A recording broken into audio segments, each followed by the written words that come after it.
झारखंड के हर जिलों में ऑक्सीजन बेड बढ़ाने की कवायद पूरी कर ली गई है। 24 अप्रैल तक सभी जिलों में अतिरिक्त ऑक्सीजन सपोर्टेड बेड की बढ़ाने की कार्रवाई पूरी कर ली गई है। राज्य के सभी जिलों में न्यूनतम 50 अतिरिक्त ऑक्सीजन बेड की व्यवस्था की गई है। सीएम हेमंत सोरेन ने इसके लिए निर्देश दिया था। कोरोना को हराने के लिए सरकार की यह सराहनीय पहल है। राज्य में बढ़ते कोविड संक्रमण को देखते हुए ये निर्देश दिया गया था कि ऑक्सीजन सपोर्टेड अतिरिक्त बेड बढ़ाने से कोविड मरीजों को राहत मिलेगी। राज्य भर में कुल 1824 नए ऑक्सीजन सपोर्टेड बेड की व्यवस्था होगी।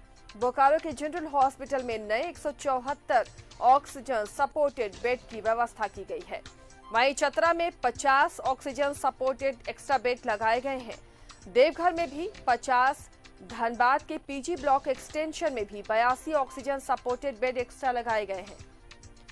दुमका में अतिरिक्त 70 ऑक्सीजन सपोर्टेड बेड, पूर्वी सिंहभूम में अतिरिक्त 263 ऑक्सीजन सपोर्टेड बेड, गढ़वा में अतिरिक्त 50 ऑक्सीजन सपोर्टेड बेड, गिरिडीह में अतिरिक्त 50 ऑक्सीजन सपोर्टेड बेड, वहीं गोड्डा में 50 ऑक्सीजन सपोर्टेड बेड। गुमला के नर्सिंग कौशल कॉलेज में अतिरिक्त 50 ऑक्सीजन सपोर्टेड बेड के इंतजाम किए गए हैं।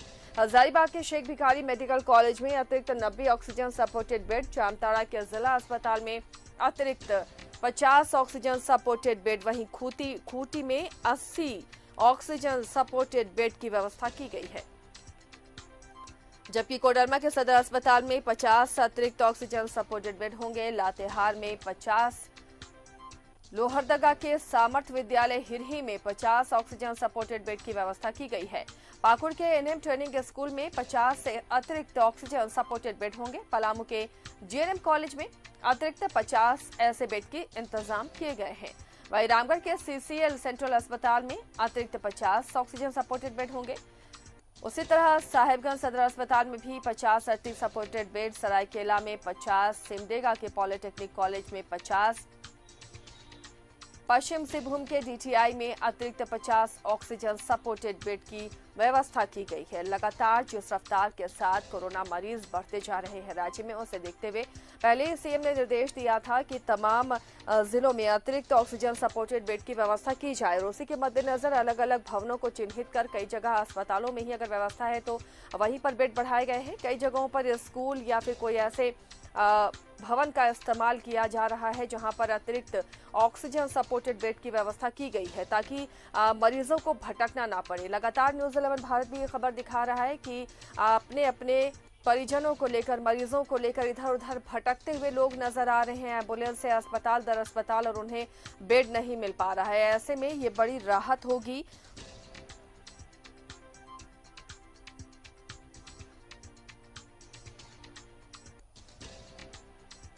हमारे सहयोगी भी ज्यादा अपडेट के साथ जुड़े हुए हैं, सीधे उनका रुख करते हैं। रांची से हमारे साथ अंजनी जुड़े हुए हैं और जमशेदपुर से हमारे सहयोगी प्रभात हमारे साथ जुड़े हुए हैं। अंजनी, लगातार ये मांग की जा रही थी कि बेड की संख्या अस्पतालों में बढ़ाई जाए क्योंकि पेशेंट्स की संख्या बहुत रफ्तार के साथ बढ़ रही है, वेंटिलेटर तक की जरूरत पड़ रही है। ऐसे में कम से कम ऑक्सीजन सपोर्टेड बेड जो बढ़ाए गए हैं 1824 इनकी संख्या है। बड़ी राहत ये होगी राज्यवासियों के लिए। देखिए, मुख्यमंत्री इन चीज़ों को लेकर लगातार या हमेशा कह सकते हैं तमाम आला अधिकारियों के साथ बैठक करते रहे और जिसका नतीजा है कि अभी जो 24 ज़िले हैं झारखंड में, वहाँ कुल यदि हम देखें तो 2124 जो है ऑक्सीजन सपोर्टेड बेड की व्यवस्था पूर्ण कर ली गई है, जिसमें रांची में 300 हैं और बाकी जो 23 ज़िले हैं कहीं 50 है, कहीं 123 है, कहीं 216 है। तो इस तरह से हम कह सकते हैं कि जहां दूसरे जिले के भी मरीज रांची आते थे, अब उन्हें रांची आने की ज़रूरत नहीं होगी। एक बड़ी राहत है। 15 अप्रैल को मुख्यमंत्री ने दिशा निर्देश दिया और इसके बाद यदि 124 ऑक्सीजन सपोर्टेड बेड की व्यवस्था पूर्ण कर ली गई है, मतलब अब मरीज यहाँ यदि आते हैं तो उन्हें बेहतर इलाज, उन्हें ऑक्सीजन की परेशानी नहीं होगी। ये एक बड़ा स्टेप है। अभी के परिवेश में जिस तरह से मुख्यमंत्री हमेशा से ये कहते भी रहे हैं और अधिकारियों के साथ, स्वास्थ्य विभाग के साथ, आपदा प्रबंधन के साथ या फिर केंद्र को चिट्ठी लिखना हो, ये रक्षा मंत्री राजनाथ सिंह को चिट्ठी लिखनी हो, प्रधानमंत्री को चिट्ठी लिखना एक बड़ी बात होती है कि उन्हें चिंता है कि राज्य के जो पीड़ित लोग हैं, जो कोरोना से पीड़ित हैं, उन्हें हम बेहतर इलाज करें, उन्हें हम बेहतर सेवा दें। ये एक बड़ा प्रयास है। और इसके साथ साथ आसिया एक और भी खबर है कि रिम्स में 523 जो बेड हैं वो बढ़ाए जा रहे हैं और वो भी पूरी तरह से ऑक्सीजन सपोर्टेड होगा। और 200 बेड जो है खेल गांव में, क्योंकि बहुत रफ्तार के साथ मरीजों की संख्या बढ़ रही है। पूरे देश की बात करें तो 3 लाख के पार कोविड पेशेंट्स के आंकड़े पहुंच गए हैं एक दिन में पिछले 24 घंटे में। राज्य की बात करें तो यहां पर भी लगातार आंकड़े बढ़ रहे हैं। राजधानी रांची में सबसे ज्यादा पेशेंट सामने आ रहे हैं, तो ऐसे में जल्द से जल्द और बेड की व्यवस्था करनी भी पड़ सकती है। और देखिए, इसी परिप्रेक्ष्य में जो है रिम्स में 523 बेड पे जो है काम शुरू हो गया है। खेल गांव में 200 बेड पे काम शुरू हो गया है और कल कई आला अधिकारी वहां निरीक्षण करने भी गए थे। तो सरकार लगातार प्रयास है। और कल मुख्यमंत्री जो सेना के अधिकारियों के साथ जो बैठक की, वो महत्वपूर्ण बैठक है, जिसमें रामगढ़ और रांची में जो सेना के हॉस्पिटल हैं वहाँ भी जो बेड की जो संख्या है उसको कोविड में पेशेंट के लिए मांगा गया है। तो और ये सरकार ने ये जरूर कहा है कि सरकार के तरफ से जो सुविधाएं मिलनी है वो सुविधाएं सरकार देगी। लेकिन इसके साथ साथ जो महत्वपूर्ण बात होती है आसिया, वो है डॉक्टर और मेडिकल कर्मियों और स्वास्थ्य कर्मियों की जो व्यवस्था होनी चाहिए, उस पर भी सरकार पहल कर रही है। हमें लगता है कि जो ट्रेनिंग पा चुके जो नर्सेस हैं उन्हें अनुबंध पे रखा जाएगा। तो ये एक बड़ी राहत वाली खबर है कि सेना से यदि मदद मांगी गई और सेना के अधिकारी सीएम आवास पहुंचकर बातचीत किए हैं, तो हमें लगता है कि तमाम चीजों को लेकर मुख्यमंत्री की एक पैनी नजर है कि हमें अपने राज्य के, अपने जिलों के 24 जिलों के जो कोरोना पॉजिटिव मरीज हैं उन्हें हम कैसे बेहतर इलाज करें, ताकि कई लोग जो हैं एक हॉस्पिटल से दूसरे हॉस्पिटल की ओर भटकते हैं। तो एक हम कह सकते हैं कि एक पूरी तरह से जो रणनीति के तहत मुख्यमंत्री हेमंत सोरेन, स्वास्थ्य मंत्री बन्ना गुप्ता और पूरी जो झारखंड सरकार की जो टीम है और खुद मुख्य सचिव भी चीजों को लेकर रात भर जो है मॉनिटरिंग करते रहे हैं। तो हमें लगता है कि केंद्र से भी जिस तरह से मदद मिलना चाहिए, तो वो एक पहला स्टेप है कि सेना के अधिकारी भी सीएम आवास पहुंचे। तो हमें लगता है रांची का जो सदर हॉस्पिटल है वहां भी बेड की संख्या बढ़ाई गई है। तो सरकार अलग अलग स्टेप में प्रयास कर रही है। लेकिन अब देखना ये होगा कि इनके साथ जो जुड़े डॉक्टर है या मेडिकल कर्मी है, वो उनको भी सहयोग करने के लिए आगे आना होगा। और डॉक्टरों की भी कमी है, संख्या बढ़ रही है, मेडिकल स्टाफ की भी कमी है, तो तमाम चीजों को लेकर होगी, डॉक्टर्स की भी संख्या बढ़ानी होगी। ऐसे में जो स्टूडेंट है, मेडिकल के छात्र हैं या जो नर्सिंग कॉलेज की छात्राएं हैं, उन्हें अब लगाना पड़ेगा, क्योंकि ये मेडिकल इमरजेंसी है और ऐसे में उनकी सेवाएं अब लेनी होंगी, तभी स्वास्थ्य सुविधा कुछ हद तक पटरी पर आती दिख सकती है।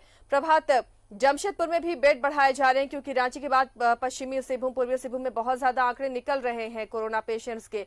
ऐसे में क्या जो अभी व्यवस्थाएं की गई हैं वो पर्याप्त नजर आई? आने वाले दिनों में इसे और बढ़ाने की जरूरत पड़ेगी जिस रफ्तार से पेशेंट बढ़ रहे हैं। बिल्कुल आशय, देखिए पिछले दिनों राज्य के मुख्यमंत्री ने जब बैठक की थी उसी समय ये आदेश दिया था कि जितने भी सदर अस्पताल है उसमें 50 बेड बढ़ाने की जो कहा गया था। तो पिछले दिनों सदर अस्पताल ने 50 बेड बढ़ा दिए। अभी जो ऑक्सीजन सपोर्टेड बेड की बात आप कर रहे हैं, तो कांतिलाल हॉस्पिटल में 85 ऑक्सीजन बेड तैयार हो चुके हैं, वहाँ मरीज को भर्ती भी किया जा रहा है। साथ ही एमजीएम अस्पताल में जो पहले से कोविड अस्पताल के रूप में काम कर रहा था, वहाँ भी बेड बढ़ा दी गए, वहाँ 63 बेड बढ़ाए गए हैं। और साथ ही जो टिन प्लेट का अस्पताल है, जो वो 17 बेड उसमें ऑक्सीजन भी बढ़ाया गया, उसमें ऑक्सीजन युक्त पहले बेड नहीं थी।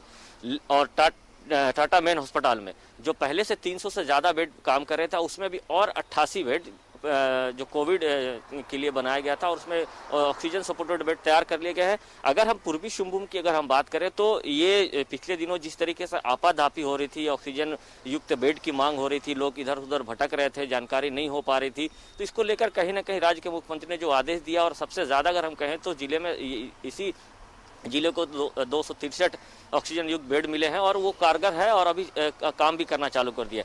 पहले क्या था आसिया कि लोग को समझ में नहीं आ रहा था, लोग हॉस्पिटल दर पेशेंट को लेकर एम्बुलेंस में घूम रहे थे, लेकिन अभी जिले में जो एक कंट्रोल रूम बनाया गया है और लोगों को जानकारी के लिए 24 घंटे वहाँ लोग काम कर रहे हैं। अगर किसी पेशेंट को ऑक्सीजन युक्त बेड चाहिए, अगर वो समझ नहीं पा रहा तो कंट्रोल रूम में फ़ोन करे, उसे सही जानकारी दी जाएगी कि आपका क्या सिम्टमेटिक है। अगर आपको ज़रूरत है तो वहाँ भेजा जा रहा है, चाहे MGM अस्पताल बोले या फिर कांतिलाल बोले या फिर TMH, इन जगहों पर भेजा जा रहा है मरीजों को और मरीजों को इलाज हो रहा है। लेकिन जिस तरीके से ये आंकड़े बढ़ रहे हैं आसिया, लेकिन कहीं ना कहीं चौंकाने वाले हैं। हो सकता है कि अगर ये आज के बाद से अगर जो लॉकडाउन लगाया गया है या स्वास्थ्य सुरक्षा सप्ताह मनाया जा रहा है, इसमें अगर थोड़े आंकड़े कम आएंगे तो ये मेंटेन हो सकता है। लेकिन अगर उसके बावजूद भी अगर लगातार कोरोना मरीजों की संख्या में अगर बढ़ोतरी होगी तो आने वाले दिनों में निश्चित ही थोड़ी दिक्कतों का सामना करना पड़ेगा जिला प्रशासन को। हालांकि जिला प्रशासन ने कई ऐसे निजी अस्पतालों को भी वैकल्पिक व्यवस्था के रूप में तैयार करके रखा है। अगर बहुत ज़्यादा लोड पड़ेगा तो वहाँ भी लोगों का इलाज किया जा सकता है।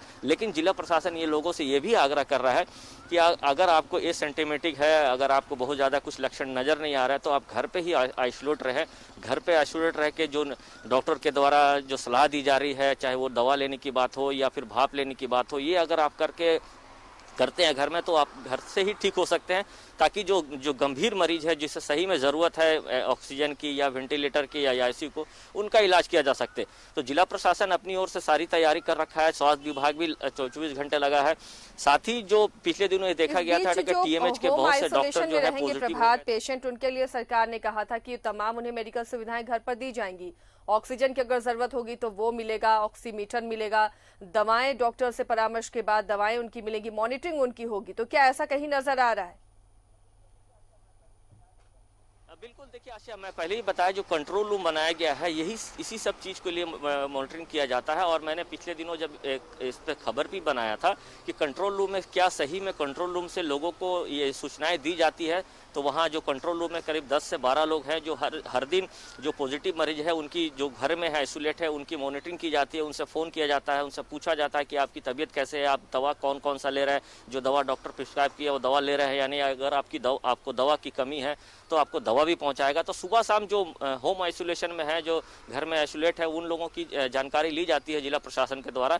कहीं कहीं ऐसा होता है कि ये भी सामने शिकायत आ रही थी आसिया कि जो लोग पॉजिटिव हो रहे हैं वो गलत नंबर दे रहे थे, क्योंकि वो ये नहीं करना चाहिए। अगर आप पॉजिटिव है तो सही नंबर दीजिए ताकि आपको जिला प्रशासन आपकी मॉनिटरिंग कर सके और आपको सही प्रॉपर इलाज कर सके। इसीलिए न्यूज़ 11 भारत भी ऐसे लोगों से अपील करता है कि अगर आप पॉजिटिव पाए गए हैं तो सही नंबर दीजिए, सही एड्रेस दीजिए, ताकि लोग जो जिला प्रशासन या स्वास्थ्य विभाग के लोग हैं वो आपकी मॉनिटरिंग कर सके और आपको सही परामर्श देके जो दवाइयाँ हैं या फिर आपको ऑक्सीमीटर की ज़रूरत है या हो सकता है घर पे ही सिलेंडर लगाने से 1-2 दिन में वो व्यक्ति स्वस्थ हो सकता है। तो ऐसे में जिला प्रशासन ने ये तैयारी कर रखी है और लोगों से भी अपील है कि ऐसे गलत एड्रेस या गलत फ़ोन नंबर ना दे।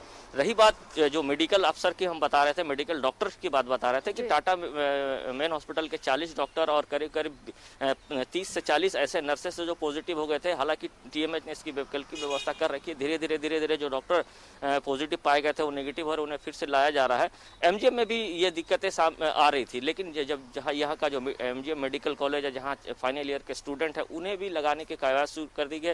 कांतिलाल हॉस्पिटल में शुरू में थोड़ी सी डॉक्टर्स या नर्सेस की कमी हो रही थी जब चालू करने की बात हो रही थी। हालांकि मणिपाल ने अपने ओर से 12 डॉक्टर्स दिए हैं, उसमें 3 सरकारी डॉक्टर हैं। उसके बाद जो हॉस्पिटल बंद हो गए थे जिस वक्त, उसमें बहुत सारे नर्सेज जो है जिनकी नौकरियां चली गई थी, लेकिन अब ये फिर से चालू हुआ। वैसे नर्सों को बुलाकर फिर से हॉस्पिटल में लगाया गया है ताकि जो आपाधापी होता था, जो पैनिक होता था, वो ना हो पाए। हालांकि थोड़ी सी दिक्कत जिला प्रशासन को सामना करना पड़ रहा था क्योंकि डॉक्टर्स की कमी हो गई थी। निश्चित हम ये कह सकते थोड़ी आपाधापी हुई थी, लेकिन अभी धीरे धीरे ये सारी चीजें मेंटेन हो रही है और पटरी पे आ रहा है स्वास्थ्य सुविधाओं की। और कोशिश हो रही है सरकार की, स्वास्थ्य विभाग की कि तमाम चीजें पटरी पर आ सके और दिक्कत ना हो मरीजों को। चलिए, बहुत बहुत शुक्रिया अंजनी और प्रभात आप दोनों का इस तमाम जानकारी के लिए। तो सभी जिलों में आवश्यक बेड के इंतजाम किए जा रहे हैं। फिलहाल जहां पर कम मामले हैं 50-50 बेड अतिरिक्त ऑक्सीजन सपोर्टेड बेड के इंतजाम किए गए हैं और वहीं 1824 कुल मिलाकर 1824 ऑक्सीजन सपोर्टेड बेड के इंतजाम किए गए हैं और आने वाले दिनों में धीरे धीरे ये संख्या और बढ़ाई जाएगी।